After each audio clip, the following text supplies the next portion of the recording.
This is episode 265 of the Super League Pod. We talk about lockdown fan engagement this week, as well as the age of Dom's car, amongst other news story segues. Mark's on the beers. Sarah's not even 40 yet, and Dom just wants it to end, which Mark's internet connection seems to want to. But either way, get strapped in, kids. It's SLP time.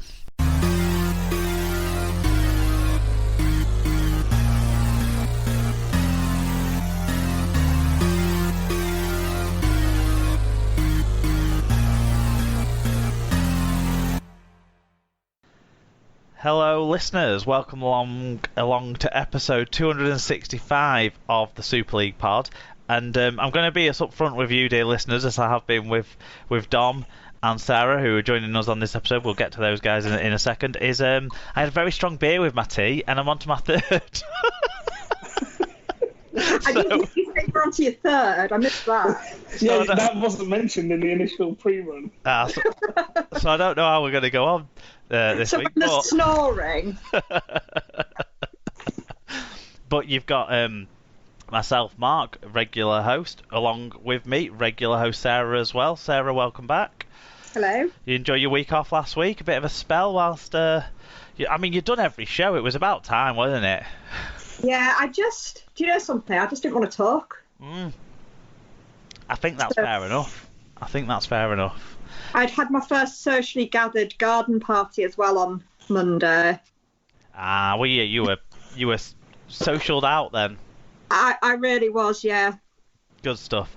Well, we'll talk maybe more about that sort of stuff when we get to the end and we kind of catch up on our weeks, because that sounds like interesting to see how that went and how you found kind of adjusting to seeing more people again, because it's such a weird thing that we do see more people all of a sudden now. Dom, it's your first appearance on the show in 2020. You obviously make your annual appearance on the show. It's great to have you back. Welcome back. Yeah, and this is the first time that I've not done it from your living room, from your dining room, from the studio. So this is all a bit strange. Well, we have a proper office now.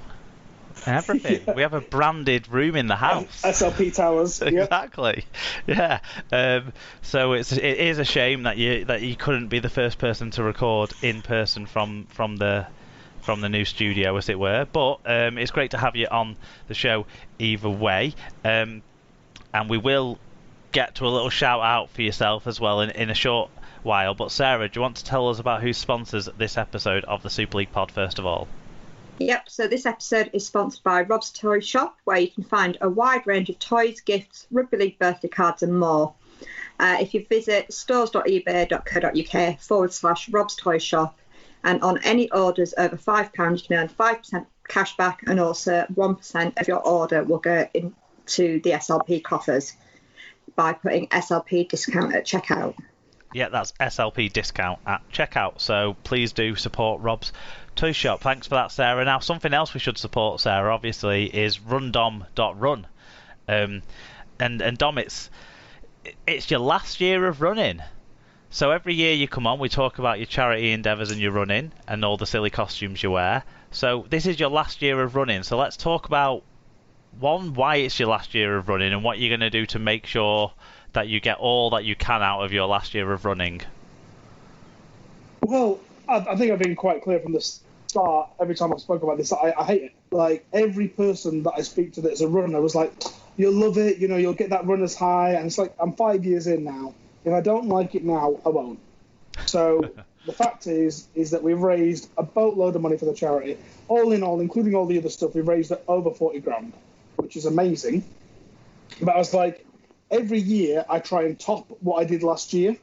And so last year, I think we ended up doing something like 9 half marathons, all in all. And we did the Magic Weekend one where I came off a holiday. The next day, I did the Liverpool half marathon. And then in the afternoon, I turned up, watched Leeds get absolutely destroyed at Magic Weekend, and then went home after the match. And I'm sure Sarah will definitely confirm to everyone that that's the quietest you've ever been when anyone has ever met you. Yeah, I was not. And then I just maybe I've got an idea. Maybe Rob should take up marathon running. Yeah. Oh, yeah, maybe baton handing, yes. Before rugby matches, I'm just thinking of the quietness thing. Oh, maybe Joshua should. I don't think it'd have any impact on him. I'm sorry. Not yet. He's got too much energy still. So last year, that was the kind of thing you were getting up to. You were doing your half marathons, and you were building your half marathons. But this year, you've thought, well, nine or 10 half marathons wasn't enough. Yeah, well, we had a fully thought out plan of like doing loads of races, doing all the Run for All races, doing all the GNR races, the Great North Run ones, and doing all them. And then suddenly there's this little thing called COVID that happened. I don't know if you know, which means that really at this point in the year, I should be 12 half marathons up already, like based on what my plan was, and all of them have been cancelled. I'm signed up right now to about 8 half marathons for the rest of the year, and I don't think any of them are going to happen. So we came up with this idea of, I've got a treadmill at home, of just doing half marathons in the dining room where the treadmill is. And then there was this 2.6 challenge, which you of course did. Mark, congratulations. Yeah, your challenge makes mine look like an absolute joke, but... Right, but here's the thing, like, I don't like to do it as a competition, like, and this is the thing, it's not a competition. You do whatever you want and you do whatever you can. It is, at the end of the day, we're all helping good causes, and that's what it is. Yeah. I've got the time to be able to do that. I'm lucky in the fact that I work for myself. I can take the time on a Friday morning to do the stupid race, have a bath, have a little sleep, and then get back to work. So not a lot of people can do that. So I sort of take that. So, but yeah, so effectively, you've made 2.626, and you're running 26 half marathons from your treadmill in your house in 26 different fancy dress costumes of a Friday morning. All live streamed as well. So. Yes. So you've done 3 so far. Yep. Can you imagine that you've got 23 left to do? To be honest, my biggest concern is that fact that I don't actually have 23 other costumes. I bought 2 today just to start prepping them and planning them, because obviously I was meant to be doing other races and I was going to buy other costumes for them at that time. So I'll get there. Anyway, we've raised £3,000 today total. So run.run, you don't have to donate. What I would ask any of the listeners to do is, if you are on Twitch, twitch.com/UKDizDad, just give it a follow, because we're trying to hit the 50 subscribers so that people can subscribe with Twitch Prime, which will be a free donation. So I'm not asking for money at the moment, just to follow. So if people follow you on Twitch, then eventually you get enough subscribers that you'll be able to make donations through your Twitch channel without people having to donate. They can just support you and donations will come in.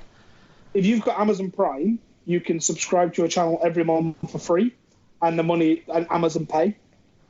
So it will mean that anybody with Twitch with Amazon Prime can donate for free every month with the channel. That's what I'm pushing for. Excellent. So regular listeners of the show will know the cause that you do raise this money for. We've all got involved with this over the last couple of years or so to help support you as well. But just to remind sort of newer listeners, or maybe people who haven't caught your episodes before, the charity that you're fundraising for is... So it's Martin House Children's Hospice. It's a hospice in here that does end-of-life and respite care. An amazing organisation. They're going to lose, at the moment, about £1.7 million with everything being cancelled, all the events, and charities are having it tough at the moment. We're all having it tough, but, the kids and all the staff there, my heart goes out to them.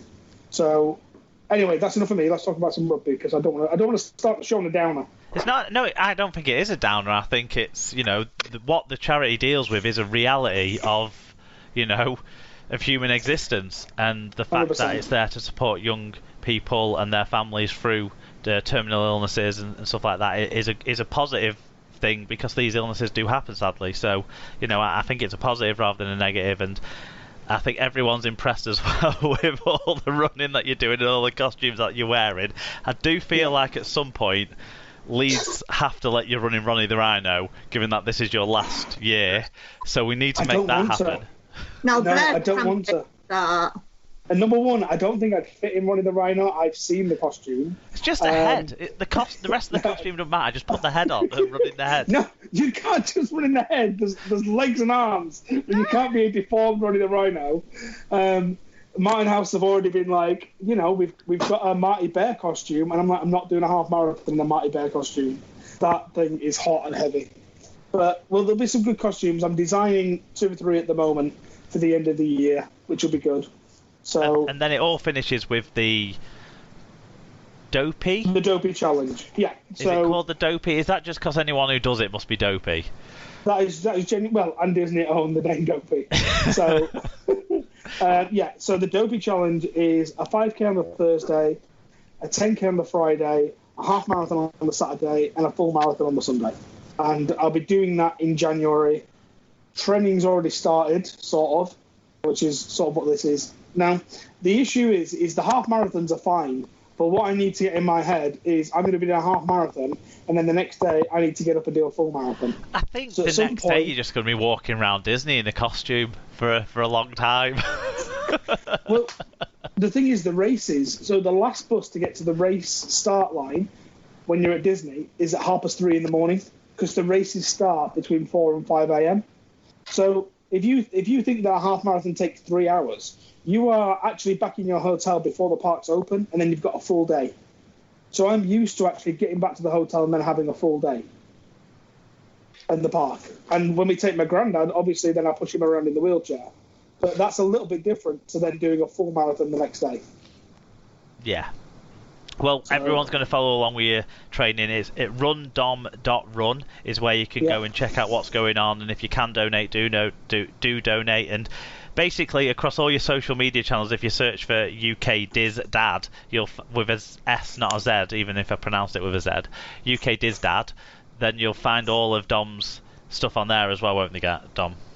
Yeah, thank you very much. And thanks for the support from SLP. It does mean a lot, like especially with the Great Hodge Run as well. A lot of you come down. We are working on a way of doing it socially distanced this year. It will happen. It might just involve everybody running around with a 2-meter brush. That's all I'm saying. You realise that I've got no muscles to carry a brush for 40. I'll build you some sort of suit. Don't worry. 50 odd laps of the running track. Yeah. You could wear pool noodles on your head, Mark. I could do that. I'll get you some red and white ones as well. Good stuff. So what's going on with the news, Mark? Well, we'll move on to the news in just 1 second, because there's one shout out I also wanted to mention, because another one of our occasional guest hosts is celebrating his wedding anniversary today as we record, and that's Lee Whitnell. So I just wanted to give a shout out to Lee and Kath for their wedding anniversary. But now we will take a quick break, and then we'll hear all the news from around the world of rugby league.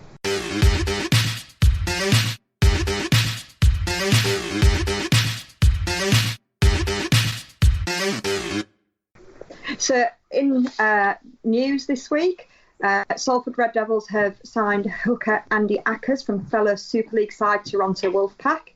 The 26-year-old has signed a deal to keep him with the 2019 grand finalists until the end of the 2022 season. Yeah, a bit of mid-lockdown business. Yeah. He feels like a Salford player. Well, yeah, it's had a feeling of inevitability, hasn't it? Since he left London to move closer to home, and Toronto was basically expecting for him to be 50-50 home and Canada, and home for him is Salford, is Greater Manchester. So he's kind of properly home now, isn't he? Yeah. I thought he was older than 26. I was surprised by that. Feels like he's been around for quite a while. Yeah, he sort of made his name at Swinton, didn't he, before he moved to London as well. So it's back to his neck of the woods. What do we think of him as a player? He's had a little bit of Super League exposure now. Not a clue. Let's not ask me. But I do want to talk about the Wolfpack after this. Yeah, he's not in your top hookers conversation, but he's a solid hooker, I think. Solid player. He is that kind of hooker that you said, Sarah, that you see being a Salford hooker, like when they had Chris Brining, like when they had